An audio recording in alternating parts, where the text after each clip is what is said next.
Hello, I'm Comic Field. Today, I'll be ranking every episode of MLP FIM Season 2. So let's begin.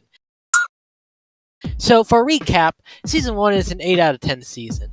It is what started off the show, and while not flawless, Season 1 was quite good. So now we're on the second season.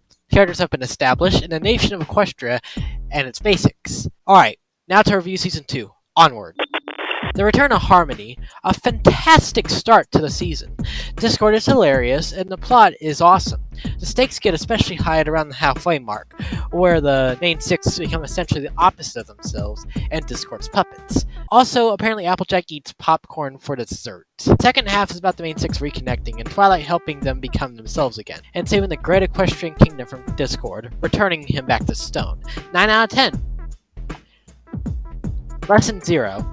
One of the darker and spookier episodes of MLP, or at least at the time. Lesson 0 is an episode about Twilight going completely insane from not having any friendship problems to return to Her Majesty Princess Celestia, and uses the fabled Want It Need It spell on her doll to try and make a friendship problem. Solid episode. Another 9 out of 10. Luna Eclipsed. Another classic. 3 classics in a row. Man, Season 2's been doing great so far. I quite enjoy the conflict of this episode. It would make sense that the ponies of Equestria would be skeptical of Luna after the whole Nightmare Moon thing happened. And it introduces Nightmare Night, the Halloween of this show. Another solid 9 out of 10. Sisterhood Social. This is a cute episode. I quite like how Sweetie Belle and Rarity make up in the end, and I like the social itself, and this led to a lot of adorable fan art as well. It's decent, 7 out of 10. The Cutie Pox. Cutie Pox is another one of those things that are interesting, but just sort of exists in this one episode. The Cutie Pox raises a lot of questions on how cutie marks actually work.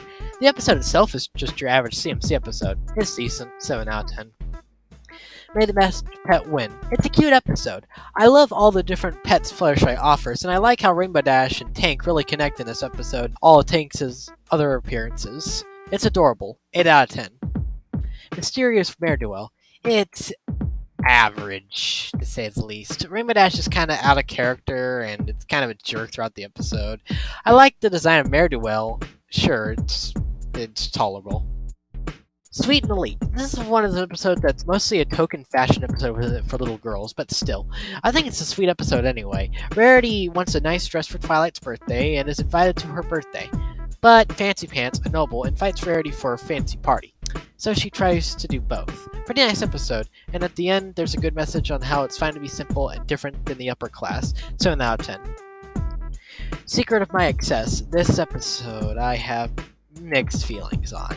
On one hand, the ending was cute and sweet, and the dragon lore was interesting. However, I felt like Spike being all greedy and kidnapping Rarity is a bit out of character for him. I have mixed feelings about this episode. I'll give it a light 5 out of 10. Hearthwarming Eve, a fantastic episode.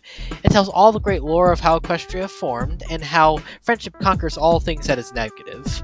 It's a great episode with a great story, great message, and great everything. 10 out of 10. Pizza Jam! Family Appreciation Day. This episode is about Diamond Tiara insulting Granny Smith and Apple Bloom having to pretend to be Granny Smith and puppeting her and all that. This episode is a bit funny and has a good message at the end about how age doesn't mean you can't do stuff, whether young or old. You can do anything. Yeah, good message and a few funny moments. Give this 7 out of 10.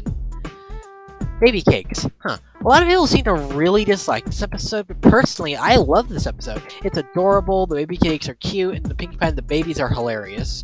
Like, I suppose there are a lot of people who think the baby jokes aren't funny, and that's fine. I'll admit my sense of humor is more juvenile than the average man, but still, it's 9 out of 10.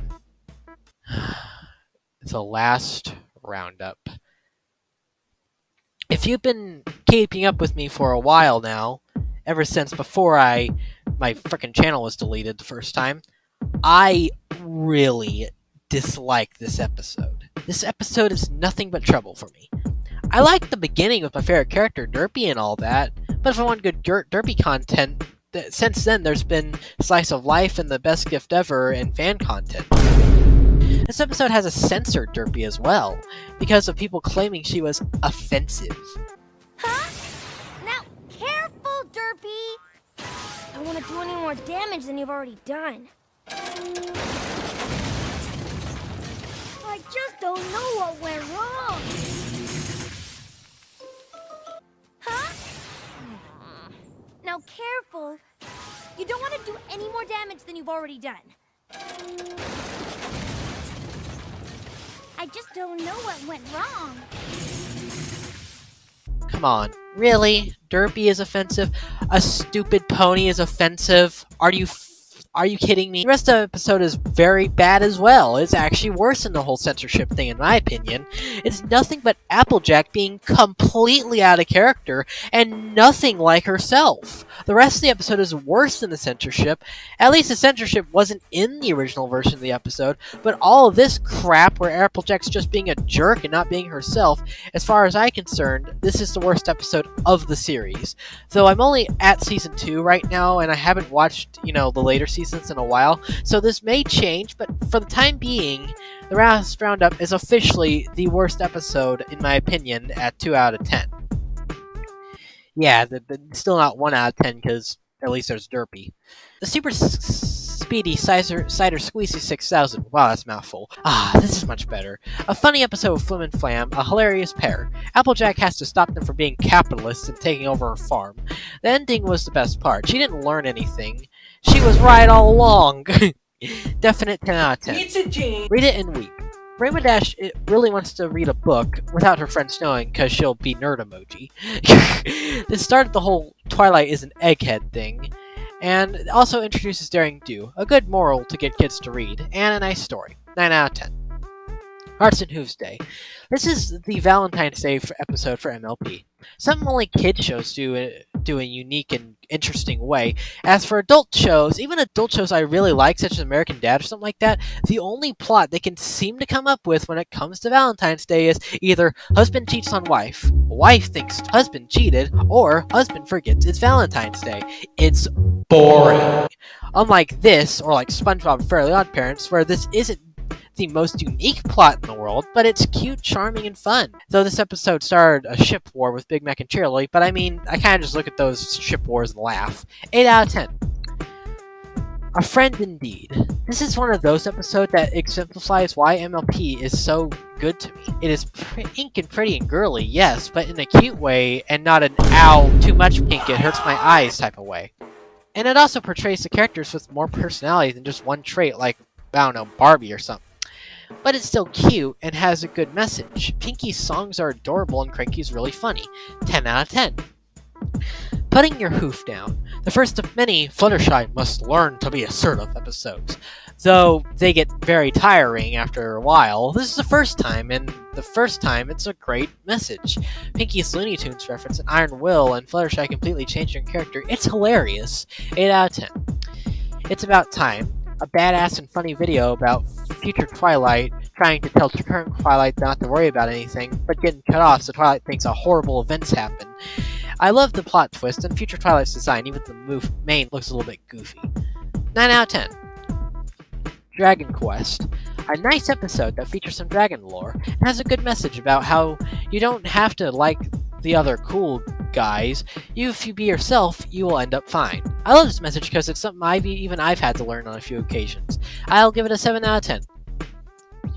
Hurricane Fluttershy. It's aight. It's got an awesome action sequence and a few cute moments and a nice message, but it's not much special. I think a lot of people really like this episode, but for me it's just kind of average. 6 out of 10.